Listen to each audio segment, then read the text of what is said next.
So as the country enters an unprecedented time of lockdown, I wanted to talk to you about the power of isolation. It seems like an odd choice of topic. I wonder how many of us are actually relishing the idea of isolation.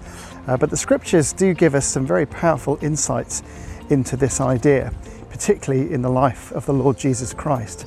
Now I'm actually out here in one of my favourite places, a place of great isolation and quietness and solitude. Ironically today it isn't very isolated, in the sense that I've seen lots and lots of people out walking their dogs, taking a stroll, out with the children. It's been all I can do to keep 2 meters distance. It's not a heaving place, but lots of people are out here because it does offer wide open spaces and quiet.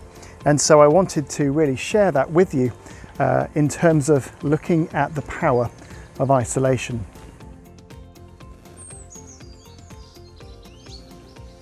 So the story so far is that John the Baptist is in prison, and he's in prison because he's spoken out against Herod and the unlawful taking of his brother's wife, Herodias. And both Herod and Herodias are very unhappy, to put it mildly, that John has spoken out in this way. So between them, they want to do something about John, but it's very difficult because he's popular, and Herod at least recognises that John is a man of God.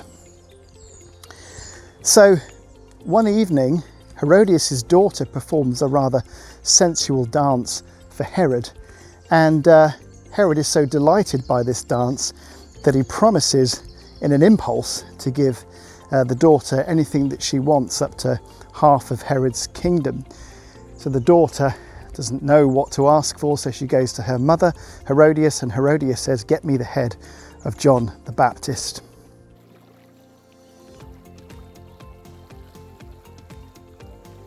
So John the Baptist is executed, and word gets back to Jesus, and Jesus is deeply, deeply grieved.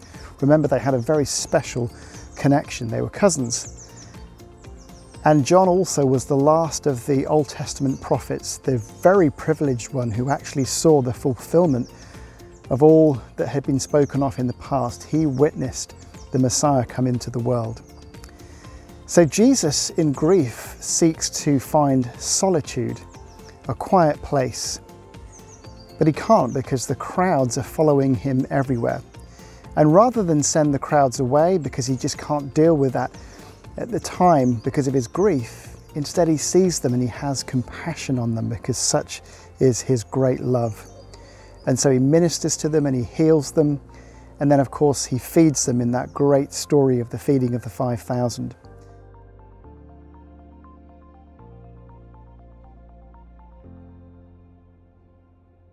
But that's not really the story that I want to focus on.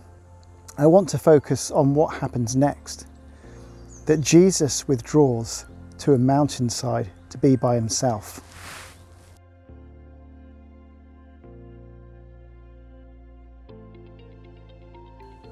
So why a mountainside?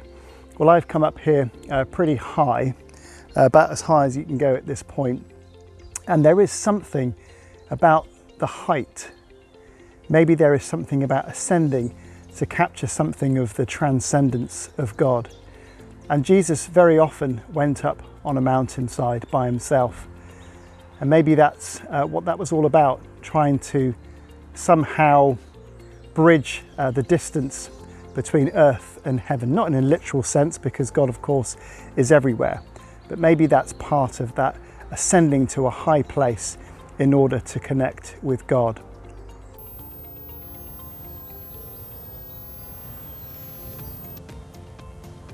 There is something very special about isolation. If you look at Exodus chapter 3, that amazing story of the burning bush, you'll see that Moses took the flocks to the far side of the wilderness, and it was there that the angel of the Lord appeared, and God of course spoke to him and gave him that incredible commission. But there's that point to note, he took them to the far side of the wilderness. And it's in that isolation that very often we can capture a sense of the closeness of God, in the stillness, in the quiet place. And I wonder, as we struggle, some of us, with this moment of isolation that we're in, this lockdown, whether or not we might take the opportunity to embrace that isolation and to connect with God in a very special way.